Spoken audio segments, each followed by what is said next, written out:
Assalomu alaykum hurmatli mijozlar. Yana bir mijozimizga ijara markazlari bor ekan. Mana o'choq qozonimizni Chortoqqa chiqibdi. Chortoqda hozir sumalar sezoni avj olib turgan payt ekan. O'choq qozon yetman qopti. Bunaqa mayda o'choq qozonlari serob ekan, katta o'choq qozon. Bitta o'z yuruqqa chiqib ketadi dedilar. Mana bitta samovar 210 xizmadan shu joyga dastavka qilib berdim mana.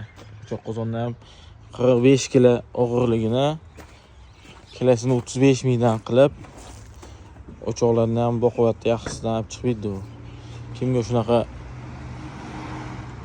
arenda markaz qilmoqchi bo'lsa ham aloqaga chiqinglar. Xonadon o'chirib qo'yaman desa ham bemalol aloqaga chiqishingiz mumkin. Sifatli eng yaxshisidan sizlarga manfaat keltiradigandan mana shular ham bizdan chiqqan ekan. Birinchi marta belgi dastavkaga chiqishim oqamda o'zlari tushib olgan ekanlar. Shunaqa vajda kerak bo'lsa 210 ga murojaat qilaverasizlar.